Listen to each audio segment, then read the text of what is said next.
I was taking an interview just the way I do generally for the last 20 years of my life, and there was a young boy who was sitting in front of me.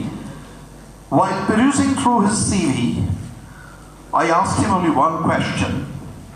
Gentlemen, you have spent about 5 years working and you have changed 4 companies so far. Could you tell me the reason for why you have changed jobs so fast? In a split second he replied. I think he was ready perhaps for this type of a question, and he said, sir, don't mind me saying so, but a rolling stone gathers no moss.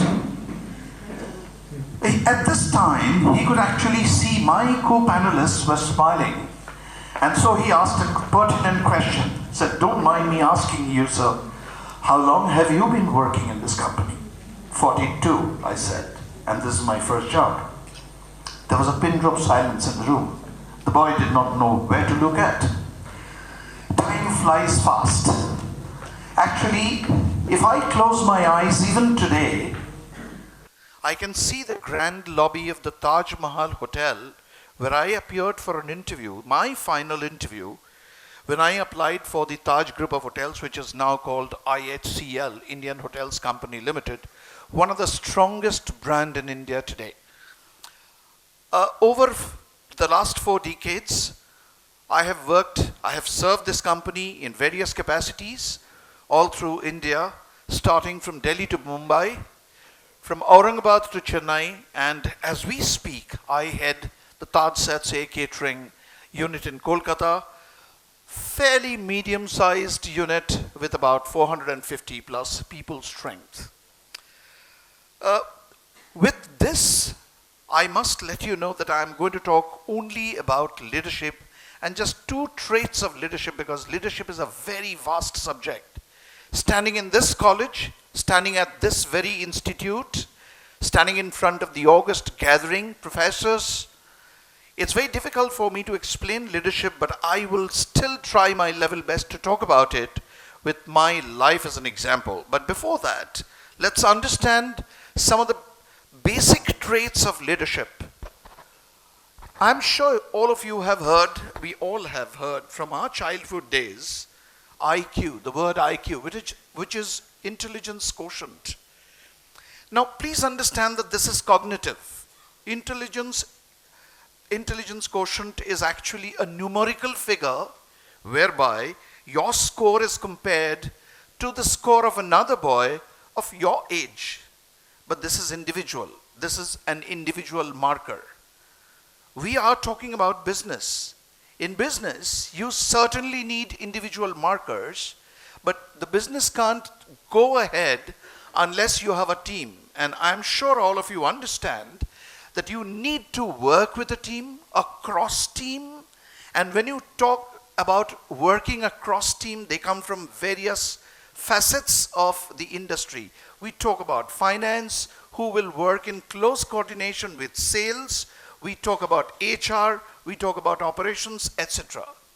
Hence, to do that, you need to understand people. And to understand people, there's one more marker which came in, which is called emotional quotient, whereby you actually work with people, understand people, what do they understand, what do they want at what time. Let me give you a very small example.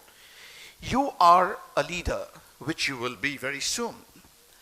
Now just imagine a boy has asked for a leave, and he says that's because of his daughter's marriage, and we say, no, we have to actually finish this project before you go.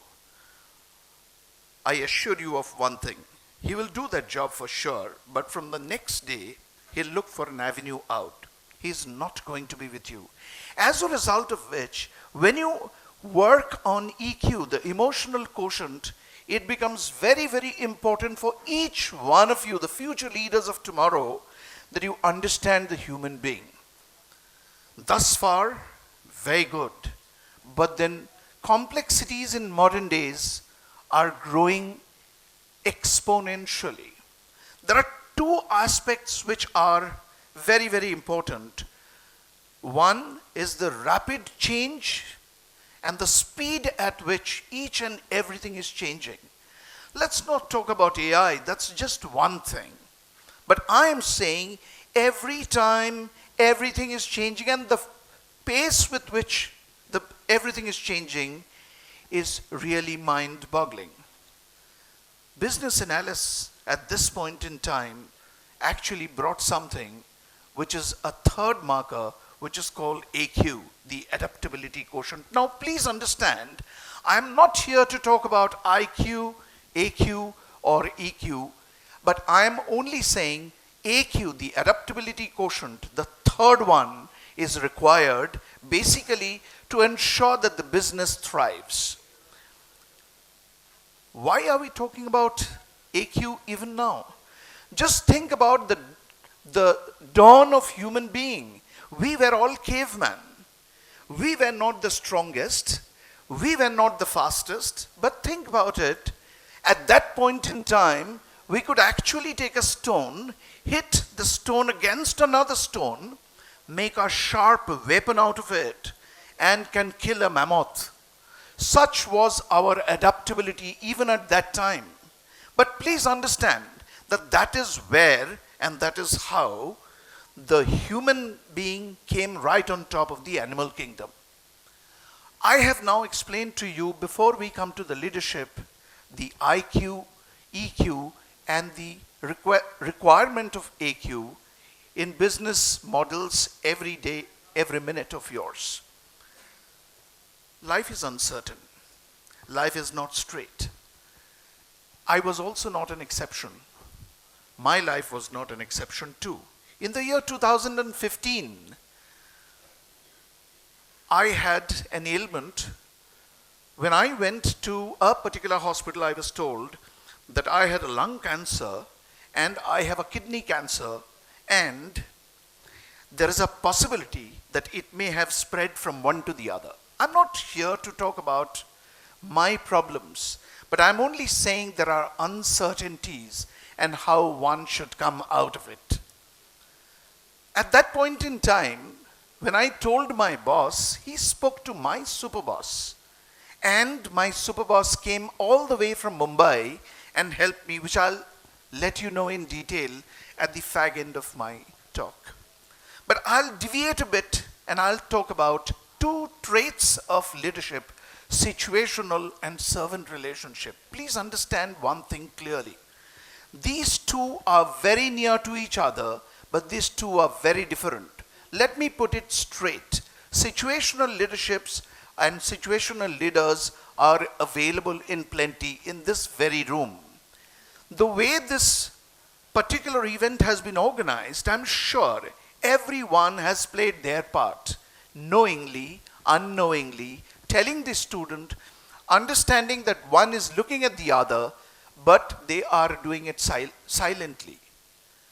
Number one, you must remember that situational leadership is talking about the team's win, not the individual win. As a result of which, just think about a situation that there is water in the washroom.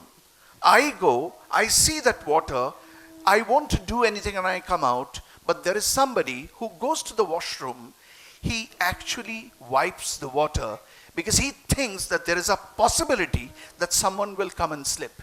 And that person who slipped may be a very, very important person to a particular project. As a result of which, the situational leaders, whenever they do something, please understand that they do not look for any bravado. They do not actually look at whether a CCTV is monitoring them or not, but they do it because they have only one thing in common. They know that they have to ensure that the team wins. This is all about situational leadership. Let's talk about the servant leadership. This is something which is very, very different. In situational leadership, you can be wherever you are, at every traits, at every height in your company. But if you want to be a servant leader, I thought I'll just mention here, you should actually be in a powerful position. Let's come to the reason why a leader does this. Let's talk about intention. Everybody does action, but there are leaders who does actions with intentions at their back of the mind. Think about a deer. It's being killed by somebody as a game. And think about a lioness killing a deer, because only if the lioness kills the deer, she will be able to take them to her 4 cubs who are waiting for some food. I am sure all of you are against killing, but there would be some people in this room who would agree with me the second one was necessary and the first one was not. In the same way, a servant leader actually ensures, a situational leader actually ensures that the purpose gets solved and they think about the intention behind the action. I spoke about my ailment. It will be very difficult for you to believe, but I thought I must let you know. My weight was exactly 42 kgs in 2015 before I was operated for the kidney cancer. At that point in time, when I told my boss that I'm suffering from cancer and the doctors are actually calculating how many weeks do they have in front of them to ensure that I live those few weeks easily, he spoke to my super boss, and that super boss was, I think, was nothing else but Mr. Tata. We know all about the Tata Group, the only group which spends 67% of their earning for charity. And I'm very proud to work for such a group for the last 42 years. But to cut the long story short, there was no reason for Mr. Tata to come down and help me. He came down, he had a meeting, of course. He spoke to Dr. Mamin Chandi, who was the director of Tata Cancer Medical Research Center in Kolkata, and he said, I know this boy for the last 25 years. I know this boy smiles a lot. I want to put the smile back. And he told me and my wife in front of the doctor, you do not worry. We will take care of everything, and we will ensure that you are where you are once you are back from this.